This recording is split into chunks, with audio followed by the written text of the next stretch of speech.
What's going on, guys? Welcome back to another video. Today I'm going to take you through a little bit of a protocol that I'm using this week covering peak week. Now, currently about 4 days out from a shoot. This isn't really a shoot that's been planned for that much of a long time. Decided when I got back to Dubai, which was about 5-6 weeks ago, that I just wanted to do a little bit of a mini cut. Obviously, you've seen a lot of my videos recently. I've been documenting this cut, going through some of the things that I've done to get shredded. So I wanted to kind of just finish off the prep with a shoot. And that's what me and Matt decided to do. And we decided to just get it done this weekend and finish off our cut on a high and get some photos to kind of document this. You always find that doing something like a shoot, you know, it really does give you that end date. And I think that can really help create urgency when it comes to setting goals and just having some real firm get-go to get there. Now, that's what we're doing this weekend. So this is the kind of protocol that I've taken, that I'm gonna run you through to help me kind of look my best on the day and optimize things. Now, obviously you can't do a peak week unless you are already in good shape, okay? You can't just hope that you're gonna, miraculously look better for a photo shoot if you've not already put the groundwork in. So there's just a few ways in which I'm gonna optimize things. I'm gonna take you through that protocol. I'm gonna break it down, and then I'm gonna get into a gym session that I'm doing today, which is gonna be pool day. It's Tuesday, the shoot's Saturday, so we've still got a few days, and I'm gonna take you through what that looks like, and then finishing off with the first meal of the day, which is a little bit grim at the moment because I'm on very low amounts of food and carbohydrates because we're basically depleting. And then obviously later on in the week, as you'll see, we start to introduce more carbohydrates. Anyway, I'm going to take you to the trusted whiteboard and break things down for you. Right, guys, so as you can see, I'm going to break things down to you to my own knowledge of how I would conduct a peak week. Now, what I will start by saying is I am no expert in this field. Okay, I've been training for a very long time. I've completed multiple photo shoots. We've prepped hundreds of clients towards photo shoots who have looked exceptional. So I feel like I've got good knowledge within this field, but I've competed once. I don't prep people towards contests. If I'm honest, this isn't something that, massively excites me in terms of going into the science of, manipulating some of these things. However, I've gained enough interest in this to know roughly, I think, how to set this up in a way that definitely improves the look closer to the time when you're approaching, a thing like a photo shoot or competition. And I've worked with a lot of coaches as well. I've had a lot of different methods taught to me. I've recently worked with an IFBB Pro on my most recent photo shoot, which I believe was my best ever condition that I achieved naturally, as I say as well. This is kind of the protocol that he used for me. It worked last time, so I'm kind of using it again. As I said, I'm not an expert at explaining all these things, but I can explain it to my knowledge of kind of what I know works well. Now, anyway, this is kind of how I believe you want to break down a peak week. There's obviously a few other areas that you focus on. There's a few other little things. Sometimes we look at our clients, but these are the biggest things that we really try to focus on. These are the things that are probably going to make the biggest difference when it comes to changing the way that you look for that particular event and just getting the most and optimizing the physique as much as possible. The first thing, like I said, is you need to be in shape. There's no point in doing a peak week if you are not already in photo shoot shape, cover model shape, shredded. Like, you need to be, for a guy, around 10 to 12% body fat, probably where you've got really clear sign of a six pack, where you can then get that last few percent. If you're still at around 15 to 20%, that's not to say that you look bad, but there's no point in doing a peak week because you might as well just focus that last week on getting more shredded. Like, throw the kitchen sink at your fat loss. Like, how can we get more fat loss in just a few days rather than trying to peak week and just essentially waste a little bit of time? So you need to focus on that first. Then this starts to become a lot more, I guess, of a better protocol to use. What I would say as well is that for this is for peaking on a particular day for a time.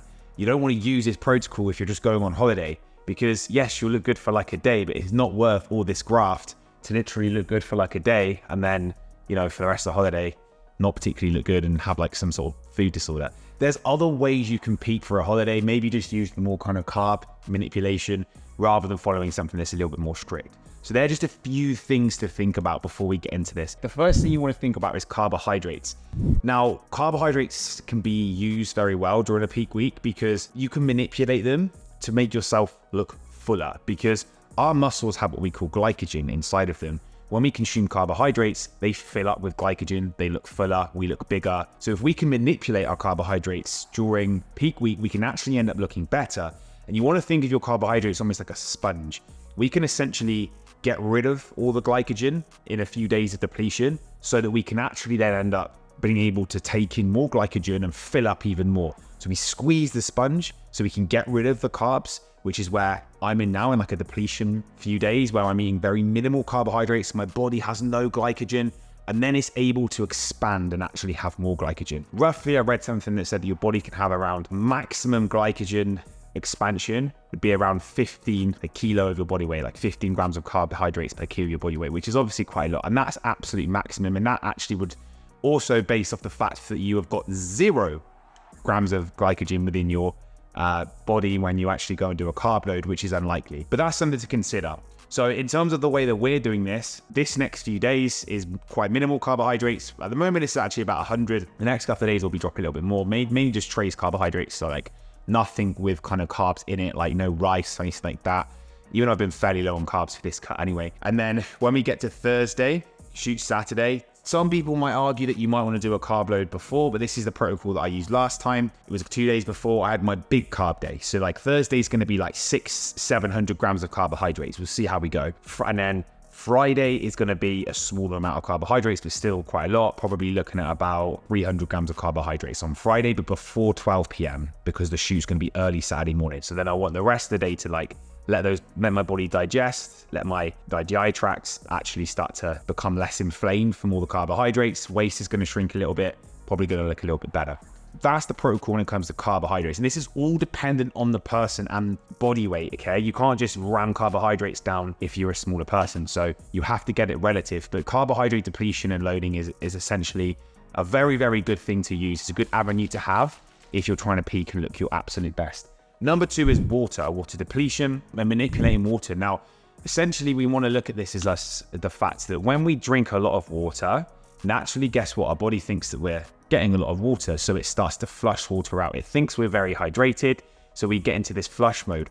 And often people get a misconception because they believe that drinking a lot of water makes you feel bloated, when in actual fact, it doesn't really do that because your body's clever. If you drink a lot of water, your body's going to flush the water out. You're not going to store the water. This is why we go to the toilet. So it's like a diuretic. We drink lots of water, we flush lots of water. So we are almost trying to confuse our body somewhat that if we drink a ton of water, then essentially we cut water, we're going to start to become drier because our body still flushes water out. And for a short period of time, we can actually hold less water. If we hold less water, we're essentially going to look drier and we're going to have a better look. So for guys, typically, for girls, arguably, you're going to look better. So for manipulating water, but you don't want to think this one too much. Okay. I've looked into this and tried this. And to be honest, don't overcomplicate it. Being in Dubai, it's a lot hotter. So water intake is naturally higher because normally my water intake is much higher. Like I'm normally drinking like 6 liters of water a day, sometimes more. So for me now, I'm having to push my water intake up to like 8 liters. And I'll have to probably go to 10 liters, on Thursday. And then I will taper it off. Friday, I'll have 6 liters before 3 p.m. And then I won't have any more. So then between 3 p.m. tonight to time I go to bed, my body is going to start flushing water out. And essentially, I'm going to look drier for the shoot. And it will be difficult because it's 40 degrees at the moment. So when I go and do a shoot outside in the morning, I'm probably going to be dehydrated. So I will still drink water so I don't become too dehydrated and just sip on it. But I certainly won't be having too much of it. And that's how you want to look at yourself when it comes to peaking. You essentially want to have a lot of it, throughout the week. You want to hit your peak point and then you want to drop water down slowly. That's going to give you the best look. So that's a simple way in which we can look at water. Number 3 is sodium. Now, sodium, I'm not an expert on sodium, and it's not something that I've actually played around with too much because I've also read that like changing your sodium levels and electrolytes balance can be a risky game to play. I essentially have just taken advice in regards to, as I said, working with my previous coach, which is generally keeping sodium levels quite consistent. Sodium has like a similar effect to water, where it can work in terms of like holding intracellular and extracellular, so essentially like under your cells and out of your cells. So by manipulating sodium, you could sometimes end up looking drier and you can actually achieve a better pump. But again, this is not overcomplicated that much. The only thing that we're really doing this week is essentially increasing sodium a little bit. And I say a little bit because I'm already having a lot of sodium anyway. I drink a lot of electrolytes. I have a lot of salt because it's hot. And I replenish, the amount of sweating that I'm doing from training and stuff and being outside in Dubai. So for this week, having about 6,000 to 7,000 milligrams, about 6-7 grams of extra salt a day, which is obviously is quite a lot. But then when we get to the end of the week, the salt will slowly drop off. It won't completely cut out, but we will slowly drop it off so that, again, I will end up looking drier and end up looking more full and more ripped for the actual shoot itself. And then when I get to the morning of the shoot, we will introduce a little bit of salt when we fully finish drying out, and we'll actually end up getting a better pump because sodium is going to help you get a better pump and end up looking better. So again, it's very small manipulation, but it can work very well from using sodium. But I don't like to play around with sodium too much because, again, I'm not an expert, and I know that if you do essentially mess that up, you can end up looking way worse. And you can be bloated, and you can hold water in the areas that you don't want to hold water in. And then we go into training. Now, training, my pre-workout. By the way, this is a non-stimulant pre-workout. So I've actually already had quite a lot of caffeine today, and I'm trying to be quite tactical with caffeine at the moment because obviously I'm having to have more of it, so I don't want to smash it too early. But the non-stim stuff is very, very good. I find that using non-stimulant pre-workouts can be an absolute game changer. I find this really helps me train well. So, very good. Training. Now, when we look at training, I've messed this up previously. I've overcomplicated it. You know, I used to believe you used to have to do these really like carb depletion workouts and these horrible like the 20 to 30 rep workouts where, you know, you're trying to get all the carb, all the glycogen out of your muscle cells so that you end up looking more flat. I don't really believe that's the case.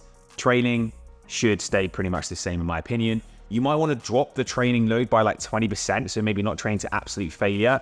When we train to failure, we sometimes end up replenishing glycogen, which we don't really want to do. So effectively, you might want to drop your training intensity a little bit, but you don't want to change the entire thing that you've been doing for the last like 12 weeks or 16 weeks. If you change something, guess what happens? You change the stimulus, you change the way that your body recovers, you change the way that the muscle fibers, essentially, you know, the stress, the recovery. And if you start changing these things around, you can essentially run into problems, you know, from the lack of consistency that you've been doing. So training should stay the same. And I even said to my previous coach, who was an IFBB pro, I was like, bro, like the training, like surely needs to change. Like, why am I doing leg day a few days before? My legs are going to look too pumped because previously I didn't do that. You know, surely I need to do like loads of reps. And he's just like, dude, just keep doing the same thing. Like your body's used to this style of training. It's working. You just need to keep it the same. The training is the same. So training doesn't need to be different. The only thing that we are doing differently is, like I say, slight drop in intensity of training. And also the day before is a rest day. Saturday, obviously, it's an early shoot anyway, but it would be a rest day. So Thursday will be the last session. That will be AM. Like that'll be cut off, done in the morning. That'll be an upper body workout, and there'll be no more training after that. And then the carb load will start after the training session. So that's a good time to have the carb load. Apart from that, training is the same. I've got pull today. I've got legs tomorrow. So that'll be about 3 days before the shoot, which is still fine. Gives time for my legs to still dry out.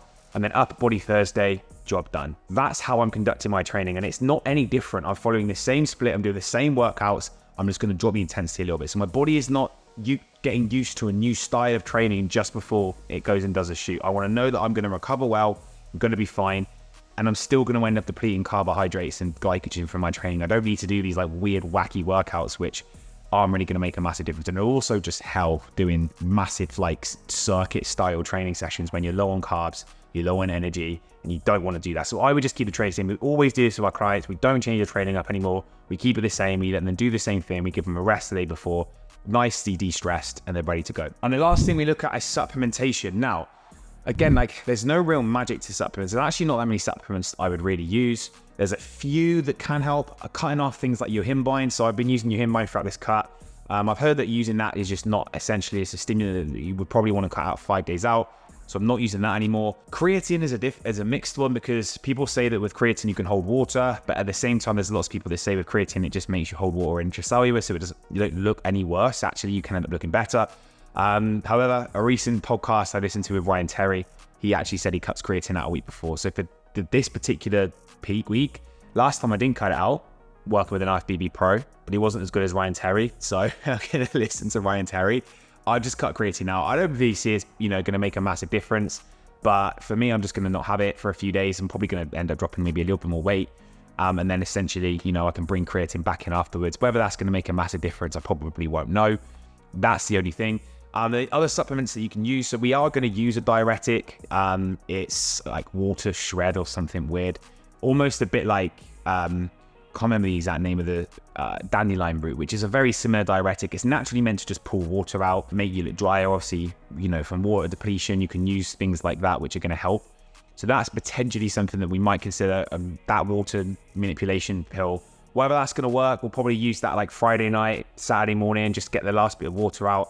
That can help. Vitamin C as well, we're going to be dosing. So I used vitamin C on my cut last time, and then vitamin C is also a diuretic, so it can help with pulling water out. So that will be used as well. Again, to like 2 grams of vitamin C per meal on Friday. Again, that will help, again, like flush water out and just hopefully look a little bit drier. They are the main supplements that I would use. I don't really believe in like cutting any other ones out. I think caffeine intake, again, I'll have a small espresso on the Saturday morning.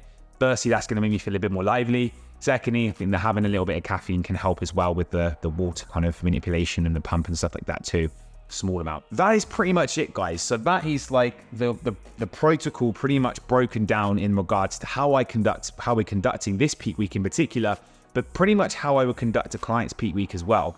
As I say, I'm not an expert. I'm not an absolute pro when it comes to prepping people for stage. That's a lie. I have prepped one person for a competition and they actually won. So 1 out of 1, one for one there in terms of my record, my contest prep record. However, as I say, I'm not an absolute pro when it comes to this kind of thing, but I've done enough photo shoots and I've prepped enough clients towards photo shoots to have a good amount of knowledge to know the rough kind of basics around manipulating a peak week, and that's roughly what I do. So I'm going to chug the rest of this pre-workout. I'm going to get changed, so I'm not going to be training in tracksuit bottoms in 40-degree heat, and then I'm going to go and smash a pull session, and I'll catch you down there.